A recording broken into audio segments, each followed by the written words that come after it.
The NBA is screwing up big time across the board with geriatric teams that we want to focus on. No one cares to watch Draymond Green get bodied after criticizing Edie on his podcast, and then he puts up a stat line of 0 and 0 and 0. What a loser!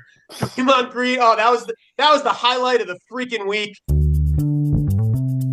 Greetings and salutations and welcome to the Odd Coaches Podcast. I am your host, Dr. Keith Adams. And on today's Wind Up Wednesday, in segment 1, we are going to talk NBA. A lot of things going on in the NBA. Segment 2, we're going to talk men's college basketball. And yes, we're going to update you on the net rankings that everybody hates, but you better pay attention to. And in segment 3, the women's game keeps growing and growing.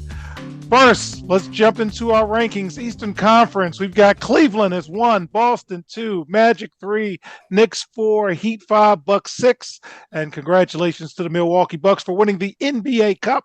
I know our panel was very excited about that. Who cares? Looking in, the Atlanta Hawks trade day, the Brooklyn Nets, the Indiana Pacers, and the Chicago Bulls. With us today, Georgia Aka. George, anything in the Eastern Conference catch your eye this week? And again, congratulations to the Milwaukee Bucks for winning the second NBA Cup, or should I say the Emirates NBA Cup. Oh, yeah, it means a whole lot. Yeah, take that with you, Milwaukee. Whatever. Only thing that caught me, I'm one of the individuals that keep waiting for Cleveland to fall off. I'm waiting to see if it's happening, and it might not happen, but it's huge. That's huge by Cleveland. The other thing, just like again, I'm waiting for Orlando to fall off, but it might not happen. So those two have been impressive to me, and the other one is Boston just continues to cook. I don't want to see, if I'm any other team in the NBA, I don't want to see them in January. There's no Tatum and Brown have not let up, and I really don't want to see them in the 7-game series. So that's it. Cleveland's got that Minnesota Viking thing going on. Yeah. You're still looking for it, and it hadn't happened yet. Yep. All right. Favorite team leader, Mike King. Mike, in the Eastern Conference, anything catch your eye? Well, congrats to the Bucks. I mean, the Thunder went like 3 for 400 from 3. And they were wide open threes. It's not like they were getting bad looks. They just couldn't shoot that day.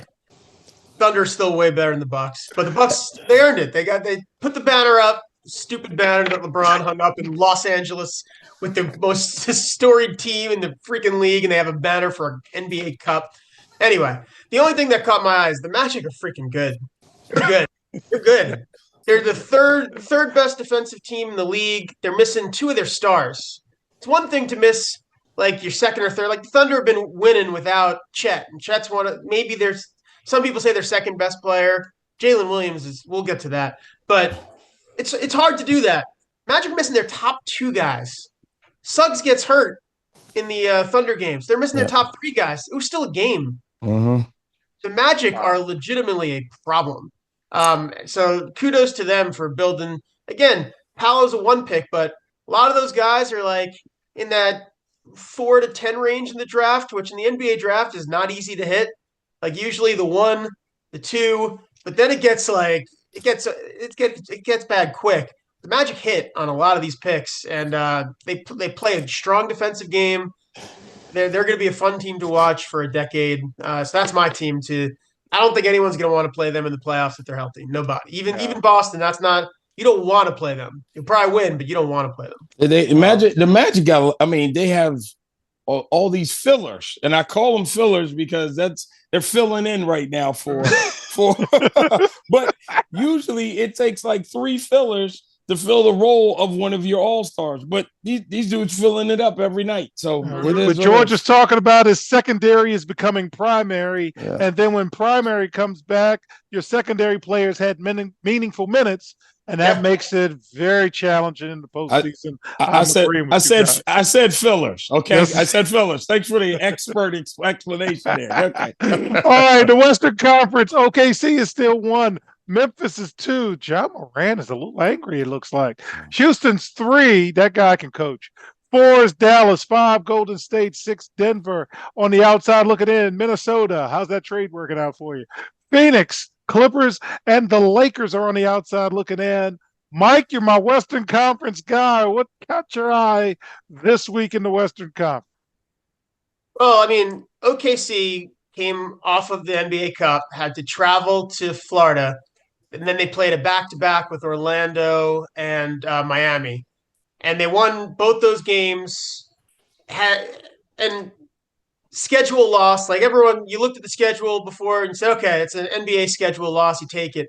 But they went in with a completely different attitude. I love everything. I mean, I really do love everything about that team, especially with how bad all my other teams are. The Thunder become my uber focus, and the way they act, the way they do interviews. I mean, Shea was like, it's the privilege to play basketball. So I looked at the schedule and I said, this is an opportunity. I got tears listening to this guy to give this press conference. I think they've got one loss with a center this year, maybe two with a center. So they had Chet to start, then they had that stretch without either, and they got Hartenstein, who's been the best NBA free agent pickup of anybody. It's just magical. But what I want to focus on in the West, and this is going to lead us, I guess, to what we'll talk about next. Does the NBA have a problem? The top 3 teams in the West are not playing on Christmas. So the NBA's we criticize the WNBA plenty for all the ridiculous things they do. The NBA is screwing up big time across the board with geriatric teams that we want to focus on. No one cares to watch Draymond Green get bodied after criticizing Edie on his podcast, and then he puts up a stat line of 0 and 0 and 0. What a loser! Draymond Green. Oh, that was the highlight of the freaking week. Edie, they're just battling, and then he's to the ref. That was magical. Put that on Twitter. Show him saying that Edie's soft. Best part, the NBA should be focusing on that. They should be tweeting out that stuff. Let people make fun of the geriatric teams they make us watch who lose by 80. The end. Oh, God. I have known Mike about 20 years, and that's my day. I hated Draymond Green the whole time. I love it, man. George, anything in the West, I don't know how you can top that, but anything in the West catch your eye before we talk about what's wrong with the NBA? Oh God, I'm loving Mike's personal issues coming aboard right now. No man, look, they're holding court for what we thought they were. Somebody please put an APB out for Denver because I don't know where they are. Somebody show me what happened to them, which way they went. I don't know, but there was some masked guy came in at night and just stole the whole team away from the city because them Bammers ain't showed up all year. So I just want to know. I don't know how you fall off that quick. There's ABB out there. I do. You don't pay people. Okay. This is why you gotta pay people. You can't be cheap. Okay. All right. Our story of the week. What's wrong with the NBA? That's what they're telling us. The NBA ratings are currently kind of not where they want them. And through last week, the NBA games are averaging 1.4 million viewers across their television networks, which is down 19% from last year. And if you include NBA TV, it's a decline of 25%. Okay. They're talking about 3-point shooting. They're talking about lack of competitive games.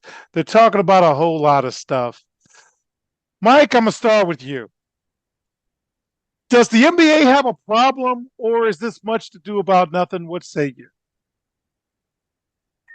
I would say it's in between. I think it's not the NFL had 97 of the top 100 watched TV shows, any type of TV show. I think I heard that on the radio yesterday. So the NFL won. Let's start there. The NFL won. It's over. They've won all the sports. They've won all the TV. So now we're all playing for second place. Okay. The NBA, they're marketing the wrong teams. Brian Windhorst said they have a marketing problem, but he's part of the problem because all he does is talk about LeBron. But that's a problem. They focus on the wrong things. They're not selling the teams they have. Christmas is the example. They have an opportunity to show the Rockets, the Thunder, the Grizzlies, They have an opportunity to show Cleveland. They have an opportunity to show the Magic. None of them are playing. Instead, we're watching the corpses of what? Is it Kevin Durant and Steph Curry? Like, these are teams that are going to lose in the play-in game. And that's what we're watching on Christmas, which should be selling what you're going to be showing later. So that's one problem. You have a league where if a team's on a 3-on-1 fast break, they're shooting a three. 9 times out of 10, they're shooting a three. And it's a good shot because analytically that's proven to be a good shot. That's why they do it. So that's part of the problem is not people want to watch on TV. You want to watch dunks. You have 3-on-1. That's an alley-oop. That's what it used to be. Now it's a 3-point shot in the corner, which again, I don't blame them. Analytically, it's a good shot. So that's kind of a problem. The other problem is when people complain about the NBA, it's too many threes, too many points, too many this, too many that. And then the Thunder played the Rockets in the NBA Cup semis, and it was a great defensive game. I remember watching in my childhood when that was the NBA. And everybody on Twitter, this is the worst game, this worst game. It's a great game. So I think part of the problem is the fans are stupid. I think that's a big part of the problem. The fans are stupid. You're trying to sell a product to dumb people who just want to watch a dunk, which basketball is more than that. I love watching the Thunder because it's mid-range and it's mid-range and defense. And that's, to me, good basketball.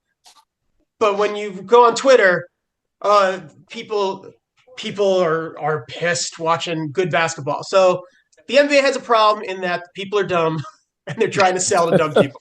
So yes, they have a problem. Sure. I'll stop there. Does the NBA have a problem, or is this much to do about nothing? What say you? In a way, they do. And in the way they do, like Mike said, football came in and took over their spot. This was their time. Yeah, that's wrong, man. Yeah. Y'all having games on Netflix. No, it wasn't. Remember, George, the NFL said, no, we're not going to do anything on Christmas. And then last year, something, and now they got 2 games. Right. And they even set up the schedule. Right. So the 4 teams playing on Christmas played each other, then they flipped. Right. That's just wrong, but no one cares. But no one cares. No one cares because there's nothing. The NFL can do whatever the hell it feels like. And we see that now. But you have to come to understand that. So we're still at that point where we're at the bowl game point, and we have the playoffs on the breast. And usually, this is not a time where we're all that much into basketball yet. So it's not.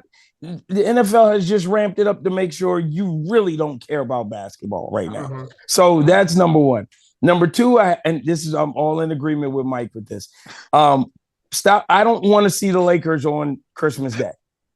I don't want to see Golden State on Christmas Day. I don't want to see Phoenix Suns on Christmas Day. When you keep marketing your guys that should be retired, the league is not going to recycle and to become you're not going to be popular anymore. Thing that hurts them is that your better teams are in those low market or in small market cities. That's what's killing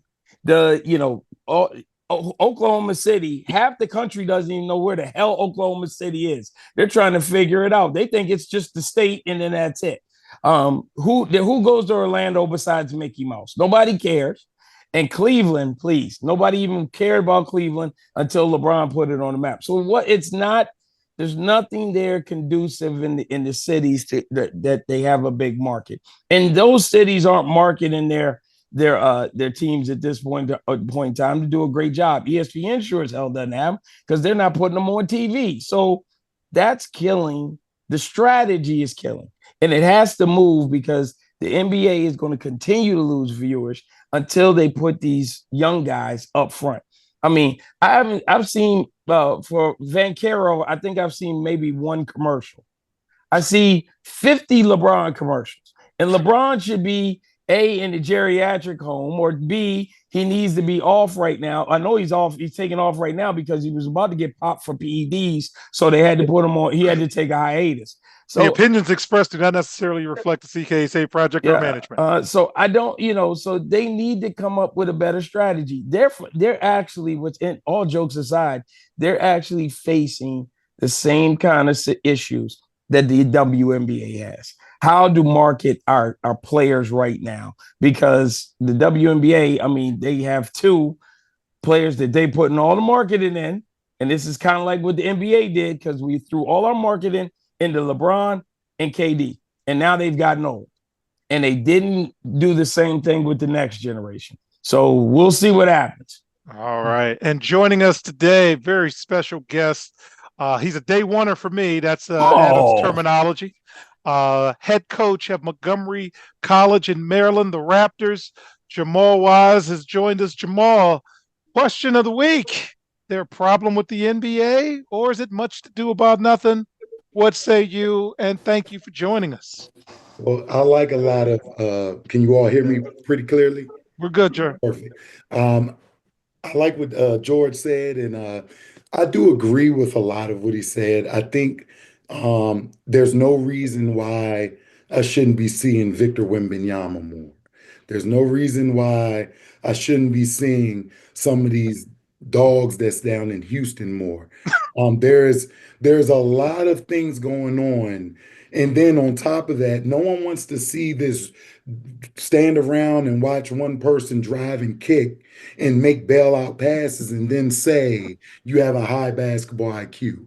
We need to see that ball movement. I like seeing, the Denver Nuggets play, no matter what they say about this generation being more athletic.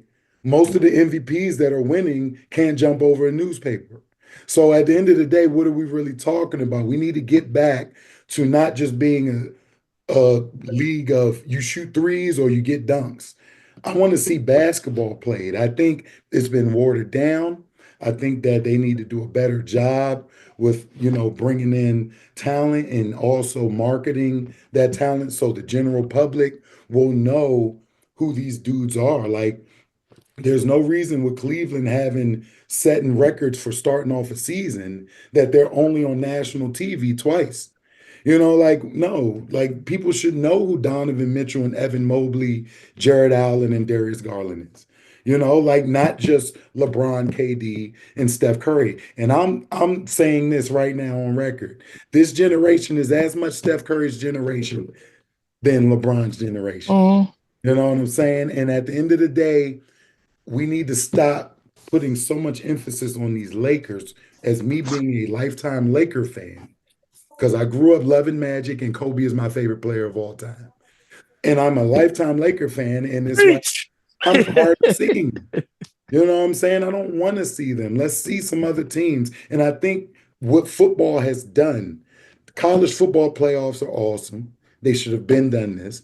And then the NFL is just amazing with their marketing. And you can't beat that it's still America's sport. And, well, besides baseball, but the tailgating and the thing, they're just making it so that no one cares about basketball until we get to April. Not the NBA, at least. And it's just what it is. I think it is watered down, and it's going to continue to be watered down until they change their marketing strategy. Keith, let me say one thing, though. Go ahead, sir. I want to throw this out here. I always thought this was going to be a problem. It was going to come back to bite the NBA in the behind. And I think it has. The one and done rule has now started. That's not an NBA rule. Wait a minute. It has started to show its head right now. With you take college football and college baseball. I'm going to take, because those are the two big ones. People have now are allowed to get invested. Look how big college football is and how big and how much college baseball has grown. People have invested in those athletes when they are in college. When they get to, and you can see this happen right now with the WNBA. Yes. People have jumped on and they can invest. I know who this guy is. I want to see him as a pro. Paul Skeens, Rookie of the Year, pitcher for the Pittsburgh Pirates. You saw him. You knew him. Everybody said, okay, I can't wait to see him in Major League Baseball. Mm-hmm. As soon as he gets to Major League Baseball, what do? They let him start the All-Star game. Yeah. Yeah. Basketball. And George, you're right. You're is 100% right. nothing. It's not an NCAA rule. No. It's an NBA rule. Yes. You are correct on that. And they are killing themselves because we don't get a chance to get invested in these kids, to get to see them mature. The level of basketball when they hit the NBA now sucks. Whoever started with the 5 out and we gonna have big man shoot the 3 and nobody posting up needs to be shot because they destroyed the game. I wasn't worried about Steph Curry using a 3-point or more, but when you started devising offenses where everybody can shoot a 3, it just screwed everything up. But beyond that right there, because we don't have time to learn about who the kid is, invest in him, and he's just thrown to the wolves because right now Cooper Flagg could be the biggest kid out right now, but Cooper Flagg is going to be a Duke 1 year and then he's going to be in the NBA. Yeah. And that's all I have to say. I'm putting that up. To piggyback on what you said, watch what the WNBA does in the next 2 years when Juju, if they get it right. When Juju Watkins and Paige Beckers and all of them are starting to go, now they can leave because you're making them stay the mandatory 4 years. What I do say what college should do with NIL deals being the way they are, if you declare for college, you have to stay 2 years. I just think you at least 2 years. You have to, because now it allows you to make that decision whether you want to go to the G League, you want to go overseas, or if I want to go to college, I'm going to get this NIL deal, but I got to stay 2 years. And now it still puts the student aspect in effect because now you at least have to do academics for a year because these dudes that know they're one and done, they're not doing no work. All right. So, Mike, I'm going to let you close out the segment. Free market. You know how I'm going to answer. I'm going to say free market. Mike, close us out. Respond to Jamal, and then we'll see you on the other side in segment 2. I mean, from the fan perspective, I'd say I wish it was 2 years instead of this because I'm a Maryland fan. Maryland's actually good. I'm one of the bigger Maryland basketball fans. When I watch the game and someone's shooting, I'm like, wait, who is that? That's Gillespie? Is that Rice? 0-1. Which one was 0? So I don't know any of the guys in the team, any of them, because the team stunk last year. He went and just said, let's pick 7 from 7 different places. We got them. And now the team's good. And I'm happy they're good. But it's not like when I went to college, Juan Dixon was there it was the 4th year. So I got there his senior year. But that team was a team. They were together. Like everyone knew the team. Now it's like hired mercenaries and everyone's there. And it's, again, you could go from bad to good real quick. But from the fan perspective, it definitely takes a little bit off when it's like, there's no attachment. There's no you lose a little bit in the fandom, I think. But nice to be good. All right, fans, in segment 2, we get to jump in and talk college and continue this conversation. We'll be right back on the Odd Coaches Podcast. This is Dr. Keith Adams, president of the CKA Save Project and author of Finding the Balance, my personal journey to academic and athletic success. This book is your key to unlocking the secrets of being a successful student athlete. Drawing from my 30-year career as a teacher and coach, this instructional guide offers a unique perspective on achieving success in both academics and athletics. With over 15 personal stories and insightful anecdotes, Finding the Balance is a must-read for student athletes, parents, coaches, teachers, and administrators. Visit www.ckasaveproject.org to get your copy and start finding the balance today. Welcome back to the Odd Coaches Podcast in segment 2. Men's basketball. Let's hit the net rankings. Number 1, Auburn. Number 2, Tennessee. Number 3, Duke. Number 4, Gonzaga. And number 5, Iowa State. Top mid-majors, Oregon State, Memphis, UC Irvine. They let me down yesterday, strictly for entertainment purposes only. Dayton and Utah State. Teams to watch, and I got them on. Houston, Maryland, Georgia, and Oregon State. And, hey, the SEC has been very dominant in basketball. So, George, anything catch your eye this week in college basketball? I don't want if I'm any other team, if I was coach right now, I do not want to see the Duke Blue Devils come February, March. They look like they're gelling. They look like, and yeah, the ACC probably isn't the gauntlet that it used to be, but yeah, dog, I do not want to see them Duke Blue Devils late February going into March. I don't want them on my schedule. I hope when NCAA, I hope I'm in the bracket on the other side of them. I don't want to see them, dude, because they starting to round into shape. So they're my impressive team to watch right now, because not only is Cooper Flagg coming into the mix, but the other youngin that they got from North Carolina, he's coming in. So it's gonna get spicy down there. It's gonna get spicy down there. All right, Mike, you're the one every week telling me to keep an eye on the Terps. Anything catch your eye this week? Because they are playing really well. I mean, Cooper Flagg's great. Look at the stats; they're identical to Derek Queen, identical. Except one guy is a 6'10" legit center who could pass. He's like all the comps of Baby Jokic are pretty much accurate. God, I love Derek Queen so much. The Thunder have a legitimate chance to get him, and he would be perfect in OKC. Stop politicking. Stop politicking. Exactly what they go for. You do high IQ, passing. Stop politicking. You do this with every one of your teams. Get a rest. I got you. Oh no! You just go ahead and take Will's little step stool so you can get on top of it. You're gonna stop politicking. God, I love it. I'll give Will. So we're talking about the net. I'll give Willard credit. He's doing what Iowa State did last year. Play every bad team and blow them out. Yeah. Because Iowa State was the same thing. Super high in the net ranking last year, even when they looked better than they were, because that's what the net wants. If you're going to play a quad 4 team, beat them by 30. And to Maryland's credit, they're beating these teams by 30 when they play, a big name who's down, like Syracuse. They were up 50-something to 17 at half, or, whatever it was, 40-something to 17. But yeah, but again, none of the guys were there last year except for Reese, pretty much, that actually plays in DHS, but they stopped playing him. So I'm really happy, but I got to spend some time studying. I got to study before the games because I should learn the team before they get into the tournament, because it's completely different. And Willard said he's only recruiting two to three high schoolers a year for moving forward. So everything we talked about, like, this isn't just like a 1-year blip. This is going to be every year. It's just 7 new guys, 2 high schoolers, complete line changes. Jamal, you are in season, and you have to do something very unique that the rest of the world is starting to see your day-to-day.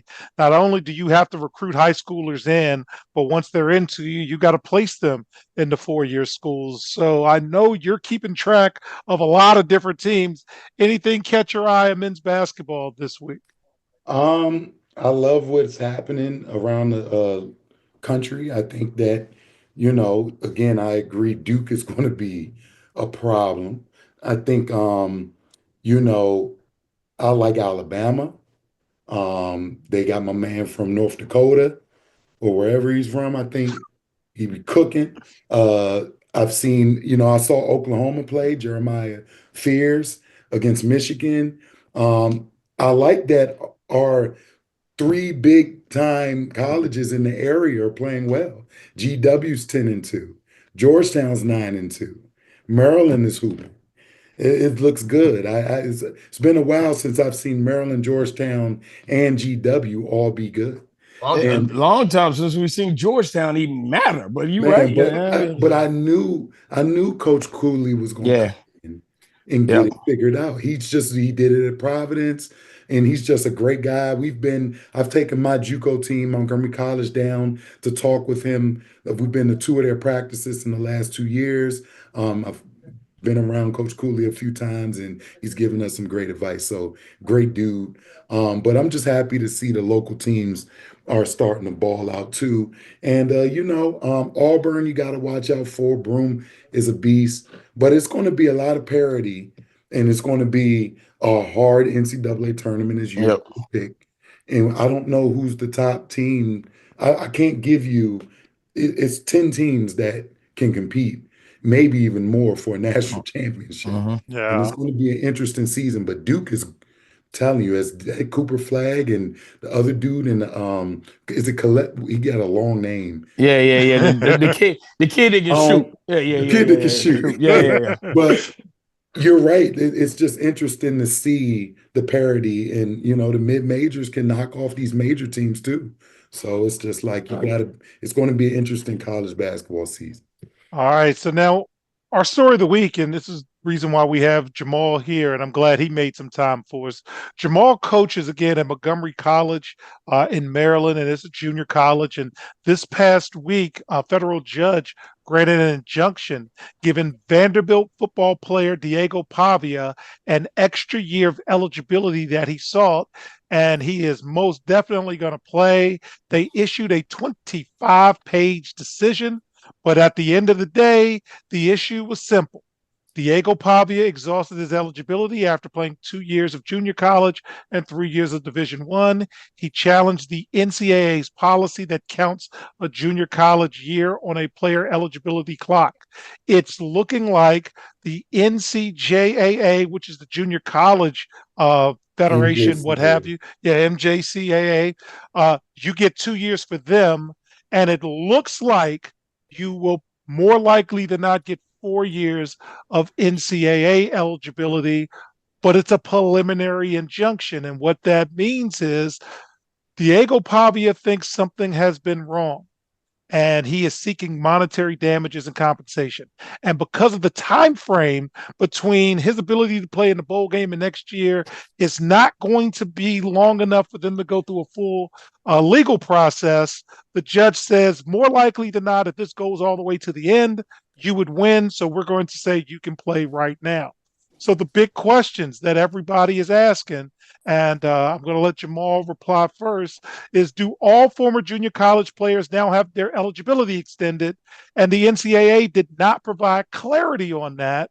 But at least for now, there is no change to the eligibility rules.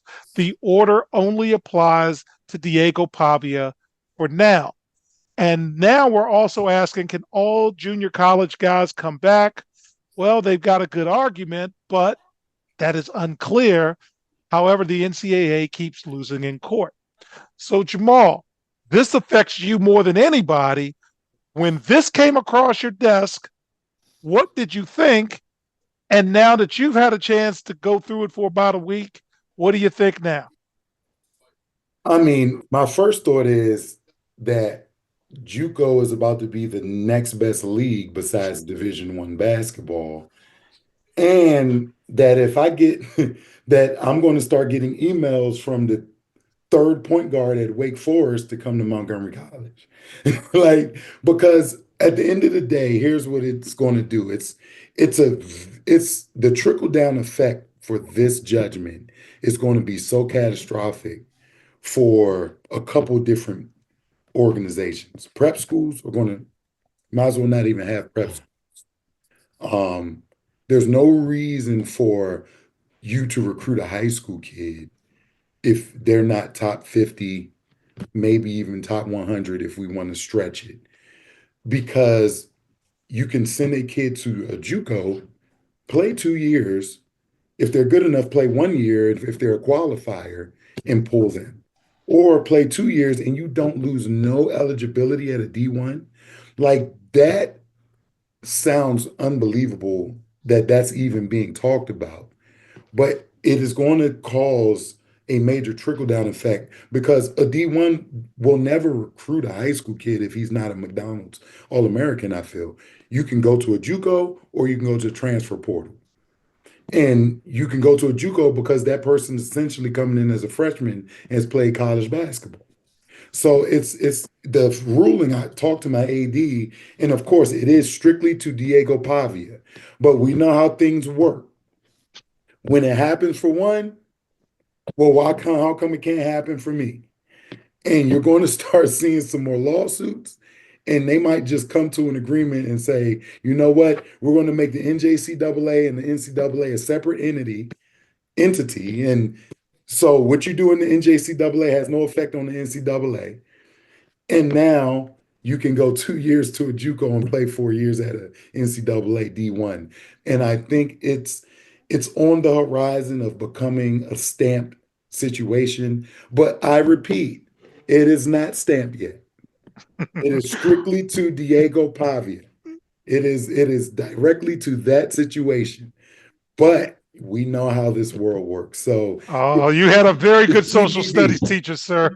It's TBD. Like it is TBD, but it is a good chance that we can hear something by the time the Final Four happens, or by the time the off season, the recruiting process, and it changes my recruiting process because if a dude is not happy and he wants to go JUCO and he's coming from George Mason, it's pretty hard to say no. I'm not going to bring him into Montgomery College. I got to stay true to my players at Montgomery College. It is a tough situation to be in as a player that's currently in JUCO, but it also puts me in a catbird seat as a JUCO coach right now. Just so you know, my team is 10-1 and we're ranked 17th in the country, and we are balling right now, and we have a good chance of being a top-notch JUCO program this year if we stay in the trajectory we're in. So make sure, just shout out, check out Montgomery College basketball. But Yes, it indeed. is definitely interesting to see what's going to happen with this ruling. And George, you're a former athletic director at a high level. When you hear Jamal's comments, along with your own experience, what are you thinking about the potential next steps with this? Three things. One, for the current player I have, who I got from JUCO. Now he just became eligible for 2 more years. That's and he's going to want those 2 because he's going to want to make the money off of. Okay. Next one's going to be my players who are coming in as freshmen, whether they're going to go to JUCO first. Now this becomes a whole nother well that I can go dig in. But like I said before, it depend on how big a program you are. It's going to depend on how big the effect the JUCOs are going to be, from whatever. If I'm one of the bigger schools and I'm used to getting 2-3 top, 100 kids every year, it's not going to affect me, but so much anyway. But it just throws another monkey wrench in there into the portal and everything else. The third one, and what's going to be very interesting, is now becomes my relationship with my JUCOs in my area. I'm going to now visit Montgomery as the AD of University of Maryland. I'm going down to take a visit to Montgomery College, and I'm going to go see their AD, and I'm going to be like, "Hey, what's up? Slide you a little something. You make sure you bring them in, and we can funnel them up my way." By the way, MC would have to get a football program back again if this thing goes through. But that is where this all is going to lead to, because now the relationship between JUCO and in your Power 4, in your Power 5, 4, whatever your D1s, now that whole situation changes a lot. And with basketball, it becomes interesting because of that one and done rule. Jamal's right. Do I need one of these big schools? Did you see enough of me in the summer tilt and the kid from Blake? Since I'll give you an example. Did you see enough from me in the AAU circuit? Did you see enough from me running through overtime or whatever else the hell I play that I could go in JUCO, play mediocre talent, and you still know what my ability is? Can I get drafted off of that? So that's where I'm going to be looking right now. I got to get savvy right now. I got to get as savvy as possible so I can utilize all these little situations. Yeah. Now, Mike, you're a teacher. You've taught athletes who have gone JUCO, this, that, and the other. At some point, you got to go to somebody's class, though. So, based on what George and Jamal have said to you, as a classroom teacher, how are you reacting to this potential ruling? What do you think? Like as far as the academic piece in Yes. schools, Yes. I mean, it's never mattered before. Why should this change it? Why should this change it now? I mean, it depends on the school. It depends on the school and the coach, right? Like the good coaches are going to make sure that education still is a priority. But I mean, my thought, I went immediately to where George was going. If I'm the head coach, I'm making a real close, or AD, I'm making a close relationship with the local community colleges, and I'm saying, because especially a place like Maryland where there's so much talent, basketball talent in the state of Maryland, there's just so much, and for a lot of the guys, it does take a couple of years. Like we've got guys in the state who become immediate stars, but there's a lot of guys who you look at all the teams that win national championships, they've got their 4-year Maryland guys, and it took a couple of years to develop. I wonder how many guys are going to say, I do my 2 years in JUCO. Now I can go to the program that out of high school I wasn't necessarily ready for. So it's just, to me, it's really interesting from the perspective of the senior, the high school senior who has big aspirations for, the high level D1 they want to play. Maybe they're not there yet. And it just opens up a whole new avenue. So I think for the long term for the high school student, it's just a really good opportunity. Yeah. And for us at the CKA Save Project, I will disagree a little bit with Jamal in terms of maybe prep school, but we're developing a postgraduate academy because Jamal is right. If you're top 100, that's D1. But there are a lot of marginal, borderline student athletes who, with a gap year that's intentional in terms of transitioning to college work, college preparation, academic, athletic, all of that, we're going to invest in that. And now that kid has the option in front of them. We didn't burn a year of anything. You can either go to a JUCO, because I would like to partner with the JUCO anyway, or you can go to a lower level D1, D2. It's just a lot of different things. And by investing in this, I just think there's a lot of different opportunities, as Mike said. Jamal, any final thoughts on this topic? You raise a good point because I'm thinking about the kid that is trying to go D1 and he's like, okay, I'm not getting no D1s. I'm gonna go JUCO. But I'm not thinking about the kid that's a D2 kid and he still wants to continue basketball and he can't go there. He can go to a prep school, then he can still go JUCO. Then what it raises is that you might have 25-year-olds consistently playing. 35, shoot. What you talking? But I didn't think about that part. I'm thinking of the top. Yes, right. And not everybody's top. And so I gotta. So you actually do raise a good point on that. But it's just a matter of seeing if they can handle that workload. You prepping them because they might not be ready for the college workload. So I think you did raise some points that can go kind of against what I said initially because I was thinking of the dudes that. Yeah, and that's why we're doing a gap year, not a prep school. There's no longer any high school anything. We want you to take college level courses because, as you know, Jamal, not all your players are taking classes that will transfer with them whenever they go. Zero level. Go ahead, George. I got a question. This thing goes through.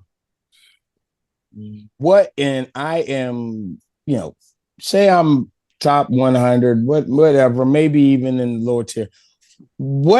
There is no caveat here, and this is where the one and done rule hurts basketball. I have no incentive to go to class. You do first semester. No, I don't. Because listen to me. I can go to Ohio State, ball out up until the break. They can tell me your grades aren't good enough. You got to go. I go to JUCO and finish the year out. I ain't got to do nothing. I ain't got to go to class. All I got to do is ball, and then I can put my name in the draft. To the letter of the low expectations, yes. So But it is true. Where does the importance of going to college has now, and because of that one and done rule, has now left the building. So why can't the NBA? They don't want to, I guess, but NFL, you have to be removed from high school 3 years. Right. That's all they need to do to change the NBA. Well, what I'm saying is the NFL, and we said this before, NFL and Major League Baseball work together with college to come up with a substantial rule that works best for both of them. The NBA, on the other hand, they were worried about the money on the front end, so they didn't care. So we got this one and done rule. So, hey, whatever. And I tell you what, and where baseball was smart, baseball now, if you go, more kids are signing with colleges than they are going out straight out of high school. Because if you play high level college baseball, it's like playing double in AAA. It's like playing double in AAA. Yeah. That's why you see so many of the kids that you see on TV in the major leagues very quickly because they've already done it. I like zero or two, like you said, but if they do 0 or 2, the NBA should only let you have to apply for the 0 and they talk to the teams, and this way we don't ruin lives on the front end like that, like it used to be. 0 or 2, some people are ready, very, very, very few are ready. Everyone else stays 2 years. It'll make college better. It'll make the NBA better. All right, good chat. So in segment 3, we're going to jump to the women's game. And unlike men's college basketball, women's are brand generated. We'll be right back on the Odd Coaches Podcast. This is Dr. Keith Adams, president of the CKA Safe Project, with a question for you. Are you passionate about supporting student athletes? If so, then become an official member of the CKA Safe Project and make a difference today. With your membership, you'll be able to help us provide essential academic and athletic support to underserved communities nationwide. Join us in empowering student athletes to achieve their full potential, both on and off the field. Together, we can build a brighter future through education and sports.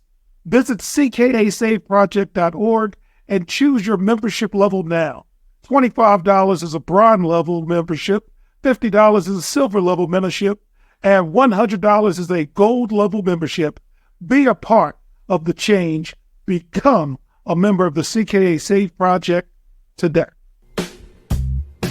Welcome back to the Odd Coaches Podcast. And in segment 3, let's get to the women's net rankings. And again, women's basketball is brand generated like basketball was in the 80s and the 90s. Number 1, South Carolina. Number 2, Texas. Number 3, UConn. Number 4, Kansas State. Number 5, Notre Dame. Top 5 mid-majors: Richmond, Harvard, St. Joe's, South Dakota State, and yes, George Mason. Teams to watch: Michigan State, Virginia Tech, and hey, strictly for entertainment purposes only, check out Portland this week. So our story of the week, and I'm glad Mike King is on, and I'll let him go first. Be Elite. The Players Era is launching a Player Era Women's Championship in 2025. Just like the men's counterpart, it's going to have a strong NIL component, and the event will feature 4 national powerhouses: South Carolina, UCLA, Duke, and Texas. Each program will get $1 million for NIL, plus a winners and losers purse in terms of where they fall, and it's going to be distributed on TNT. So, Mike, the women's college game is starting to get it a little more. What are you thinking about that after we talked about multi-team events a week or two ago? Just like the men, I love it. Get on national TV, 4 of your big programs, and players get money out of the deal. Like that's win-win-win. So this is smart. This is what all the leagues should be doing. And hopefully, if whatever coach loses the games in this tournament, doesn't start whining like UConn, start crying, "Oh, why did I come to this thing?" Win. All right, Jamal, when you see the women's game doing this as a coach live in the belly of the beast, what are you thinking? that we need to piggyback on that type of situation. Like, I don't know why there's not more of this in the men's game.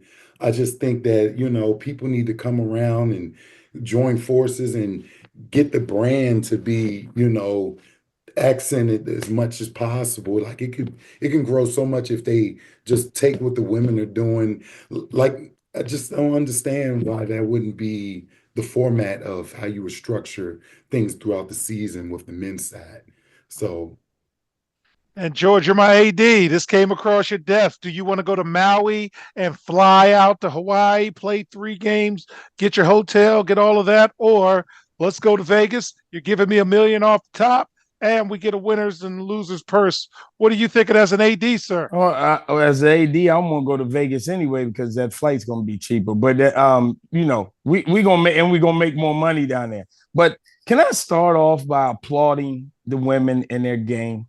Can I start off by, because we'll sit and we'll talk about how they fumbled with the move pushing this forward and advertising and stuff. I sat down yesterday and I literally clicked off of college football and watched Juju and my girl in UConn go at it yesterday, because that was a headline game. When you go in against your rival, being football at that point in time, you do what you got to do. And they came out guns a-blazing. I got to give them credit. It was a great game as usual, but the girls are starting to hit it, man. The women's game is coming and they're understanding the jungle that they're in, and they're starting to adapt what they do to push them forward. And they're doing a great job right now. They're doing a great job. And they have now morphed. We used to only have UConn and South Carolina and LSU. We got UCLA now. We got USC. I mean, we got even more teams that you got to watch. So the pool is deeper, games more intriguing, making us come to the table more often to see what's going on. Because I can tell you right now, this group right here, we will start texting in about 2 or 3 weeks about, are you watching this game right now? Because it will take over lexicon of what we do, because we're not going to be everything. Which call will be an afterthought. We'll be like, oh yeah, we got to get the NCAA men's basketball, or we got to get the NBA, but we will be talking about the women's game. So, and to close with George's point, Iowa obviously read the answers to the test. Yes. They are going to celebrate Caitlin Clark in a jersey retirement ceremony February 2nd, 2025, when Iowa plays USC. See, that's right. So you're going to see Caitlin Clark and Juju Watkins in pictures, and it's going to be all over SportsCenter, and Caitlin Clark will be in attendance. Tip-off is set in the middle of the afternoon, and that game will air on Fox. So we can't even ask if it's too soon. No, go ahead and do all of that now. So you get the tickets, you can get everything going. So, George, what do you think about Iowa, even though Caitlin just graduated last year, already retired her jersey and doing this all on national TV as they take on one of the top teams in the country, USC? Get the bag. They're doing what they're supposed to do. It's the right move. You have a generational talent that has now pushed your program, the women's game across the country, and everything else has pushed them to heights it has never seen. Damn right, retire her jersey now, because she's still hot. Strike while the iron's still hot. And when am I going to do it? I'm going to do it the day I have the best player in women's college basketball in the house. So do it then, because I know all eyes going to be on to see what's going on. So I'm going to have last year's sensation and this year's sensation in the building at the same time. Because the only option I had, either I was going to do it, me as AD, I'm either going to do it when we're playing Paige Beckers or we're playing Juju. So that's it. That's it. So I guarantee you that'll be one of the highest watch games of the year. So damn right. It was a smart thing to do. So, Mike, you have been critical of the WNBA. You've been critical of the management piece in terms of the promotional aspect. What do you think about what I was doing with Caitlin Clark? I mean, they're doing right by the sport, right? The game will be televised, and they're gonna be televising the best player in women's basketball. Me as AD, we got Northwestern coming January 28th. Oh, jeez. This is going to be on TV anyway. Shut up. This is homecoming. Give me the win. Shut up. Shut up. All right, Jamal. Final thoughts, sir. You can tell he's never been AD. He can tell he almost was assistant AD. I want the money. That's close. He wouldn't have lasted long with that thinking. I want the money, baby. Jamal, one, is it too early? And two, what are your thoughts on how this is going out? What do you think, sir? You got to do what you got to do. You got to get the bag. You got to get the ratings there's just no way you don't. And then of course, what better way to do it than when Juju Hawkins is in the building? I watched the game yesterday, and let's not forget, UConn has a beast in Sarah Strong. I'm just going to say that. Oh, yeah. In itself. She is ridiculous. But at the end of the day, like George said, you're either going to do it with Paige in the building or Juju. Why not? Because it's going to give you the ratings, your money, the bag that you're going to secure is going to give your program. It don't matter if they win or lose that game. We already won, baby. They already won. They already won. They already won. Yeah. So yeah, you know, I understand. He said go against Northwestern and get the win, but no, just you already won with that situation. And yes, she broke Pete Maravich's record, and you got to put her in the rafters ASAP. Keith, I used to tell this to my coaches all the time when we were going in. I used to tell them, I don't care especially when we were looking at schedules. I said, I don't care. Let's play this team. I don't care if they're the number one ranked team in the area. I said, I don't care if we lose. The fact is the recognition that comes along with it. Yes. People see who we're playing. They know, and it has to be consistent because every year all my coaches had to have some heavy hitters on the schedule. So the name got out there, the recognition got out there, and I bet you everybody in the state of Maryland knows who Quince Orchard is now. So that's how we did it. But Mike, in your defense, as an AD and as a basketball coach, I had players that people wanted to see, and one year in particular, I'm playing somebody else's tournament, looking at all the money they was making, and I said, "We're not coming back here next year. We're going to host. I don't need to go to anybody's place. You come to me, and you give me that loot, and I'm going to be okay. And we're going to play the late game." For women's basketball, I'll say this: what makes women's basketball, especially early on in the season, better than men's basketball? Very few of the teams duck each other. They all are playing. Notre Dame's played everybody. USC's played everybody. And then you look at the men's, and it's Duke's gonna win by 50, Maryland win by 70. I mean, it's a better product, especially early. And the Mount beat Miami. Come on, man. What y'all doing? You trying to save yourself and you taking L's the wrong way. So I appreciate this. It's been good, man. And Maul, you're always welcome, sir. Always good to have a day oneer hanging out with us. So on behalf of our Cavalcade of Stars, I'm Dr. Keith Adams saying thank you for listening and or watching the Odd Coaches podcast. And we'll see you on the sidelines. Till next time, take care.